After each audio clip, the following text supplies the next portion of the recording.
Hello guys, welcome back to my channel. তো আগের এপিসোডে লাস্টে আমরা দেখেছিলাম হাউইন এখানে জিংসির হাটে হাড়ি ভেঙে দিয়েছিল অ্যান্ড ম্যানেজার জ্যাং ও ট্যাংকে বলছিল যে জিংসিকে ফায়ার করে দেওয়ার জন্য, বাট জিংসির তো কোনো ক্লারিফিকেশন দেওয়ারই ছিল না, তাই চুপচাপ সে এইসব শুনে যাচ্ছিল। বাট ট্যাং বলে যে হ্যাঁ এটা ঠিক যে সে আমার গার্লফ্রেন্ড নয়, বাট সে যদি চায় তাহলে আমার ওয়াইফ হতে পারে। যা শুনে তো তার দুজনেরই বিহেভিয়ার চেঞ্জ হয়ে যায় অ্যান্ড হাউইন জিংসিকে বলে যে আরে বাহ, বস তোমাকে লাইক করে, তাই তাড়াতাড়ি বসের প্রপোজাল অ্যাকসেপ্ট করে নাও, তুমি তো জানোই যে বস কত পাওয়ারফুল। এর থেকে বেশি আর কি চাই তোমার। ম্যানেজার জ্যাংও তার কথাতেই তাল মেলাচ্ছিল অ্যান্ড বলে হ্যাঁ একদম ঠিক কথা বলেছে, আর তোমার থেকে বড় এই প্রজেক্টের জন্য আর কেউই সুটেবল নয়। আমি জানি তুমি এই প্রজেক্টে খুব ভালোভাবে কাজ করবে।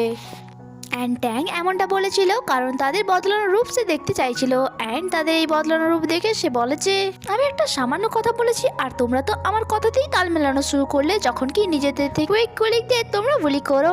এই প্রমোশনটা জিংসি তার পরিশ্রম দিয়ে অর্জন করেছে, নাকি অন্য কারোর আইডেন্টিটি নিয়ে। অ্যাকচুয়ালি প্রবলেম তো তোমাদের মধ্যে, যারা নিজেরা তো কিছু করতে পারবে না। আর গিয়েছে যে আমাদের শহরে এইরকমও কেসেস হতে শুরু করেছে, আমাকে যে কোনোভাবে এই মেয়েটিকে বাঁচাতে হবে। অ্যান্ড আমরা এখানে জানতে পারি ওই লোকগুলো কোনো গন্ডা নয়, বরং ওই মেয়েটির বডিগার্ড, যারা তাকে বলছিল ম্যাম আপনি কারে বসে যান, আমরা সেফলি বাসায় পৌঁছে দেবো, আপনার একা যাওয়া ঠিক হবে না। যখন কি তাদের ম্যামের ইচ্ছা ছিল যে তিনি প্যাডেল বাসাতে ফিরবেন, তখনই সেখানে জিংসি এসে ওই লোকেদের হ্যালো হাই করে, আর তারা পেছনে ঘোরা মাত্রই জিংসি তাদের চোখে লঙ্কার গুঁড়ো ছুঁড়ে মারে। ওই লোকেরা যখন নিজেদের সামলাতে ব্যস্ত ছিল তখনই জিংসি সেই মেয়েটিকে নিয়ে সেখান দিয়ে পালিয়ে যায়। কিছুটা দূরে এসে জিংসি বলে যে থ্যাংক গড আমরা বেঁচে গিয়েছি ওই গুন্ডাদের হাত থেকে। যখন কি ওই মেয়েটির তো কিছুই মাথায় ঢুকছিল না অ্যান্ড সে ভাবছিল যে এই মেয়েটি আমাকে এখানে কেন নিয়ে এলো। অ্যান্ড জিংসি বলে যে তুমি ভয় পেও না, কারণ আমরা অনেক দূরে চলে এসেছি অ্যান্ড এইরকম লোকেদের দেখে ভয় পাবে না, এমনিতেও আমি পুলিশকে কল করে দিয়েছি।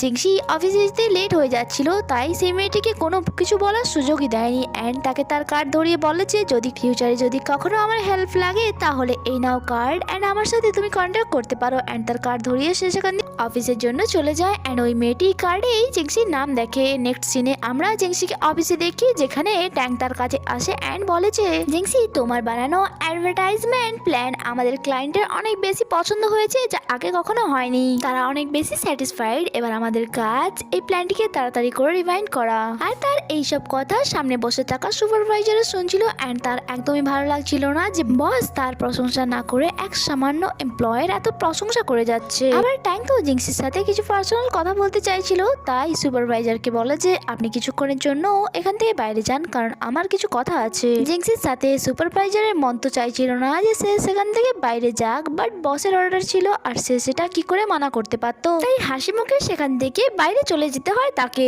যখন কি জিংসি ট্যাংকে বলে যে কি এমন পার্সোনাল কথা যে আপনি সুপারভাইজারকেও বাইরে পাঠিয়ে দিলেন। ট্যাং বলে অ্যাকচুয়ালি আমার ছোট আন্টি কয়েকদিনের জন্য চায়নাতে এসেছে অ্যান্ড তিনি এই কয়েকদিন আমার বাসাতেই থাকবেন, তাই সেখানে যদি তোমাকে দেখে নেয় তাহলে তিনি কিছু উল্টো পাল্টো ভাবতে পারে, তাই আমি চাই না বেকার বেকার কিছু মিসআন্ডারস্ট্যান্ডিং ক্রিয়েট হোক। তাই আমি চাই এই কয়েকদিন তুমি তোমার ফ্রেন্ডের বাসায় শিফট হয়ে যাও, আশা করি তোমার কিছু প্রবলেম হবে না অ্যান্ড আমার বলার মানেটাও তুমি বুঝতে পারছো। সে ভাবছিল হয়তো জিংসি এইসব কথা শুনে রেগে যাবে, কিন্তু জিংসি তো হাসি মুখে ওকে বলে। যখন কি বাইরে দাঁড়িয়ে থাকা সুপারভাইজার তো তাদের দুজনকে দেখে এটাই ভাবছিল যে এই মেয়েটি বসের ওপর কি এমন জাদু করেছে যে বস তার এত ক্লোজ হয়ে গেল। আর তার দুজনকেই দেখে দেখে সুপারভাইজার তো অনেক বেশি জ্বলছিল। নেক্সট সিনে সুপারভাইজার এক নিউ ইন্টার্নকে নিয়ে এসেছিল অ্যান্ড তাকে বলছিল যে তুমি এখানে নিউ ইন্টার্ন, তাই আমার সমস্ত কথা তোমাকে শুনতে হবে। আর যখন জিংসি পেছন ঘুরে তাকায় সে জানতে পারে এটা তো সেই মেয়ে যার আজ সকালে সে হেল্প করেছে। তাকে দেখে সে অনেক বেশি খুশি হয়ে গিয়েছিল অ্যান্ড বলে হোয়াট এ কোইন্সিডেন্ট, এখন তো তুমিও এই অফিসে এমপ্লয় হয়ে গিয়েছো। আমার নাম জিংসি, তোমার ওই মেয়েটি বলে যে আমার নাম জিংয়া। এরপর জিংসি ওই মেয়েটিকে সেখান দিয়ে এটা বলে নিয়ে যাচ্ছিল যে আজকের পর থেকে আমি তোমাকে প্রোটেক্ট করবো এখানে। সুপারভাইজার বলে তাকে প্রোটেক্ট করার কথা এমন ভাবে বলছো যেন তুমি এখানের কোনো বড় অফিসার, বাট তার এই কথাই তো জিংসি কোনো পাত্তাই দেয় না অ্যান্ড জিনিয়াকে বলে যে তুমি সুপারভাইজারের কথায় কান দিও না, তিনি একটু বেশি বলেন অ্যান্ড তাকে নিয়ে সেখান থেকে চলে যায়। আর এখানেই এই এপিসোডটি শেষ হয়। আগে কি হয় তা জানতে স্টে কানেক্টেড। Bye bye.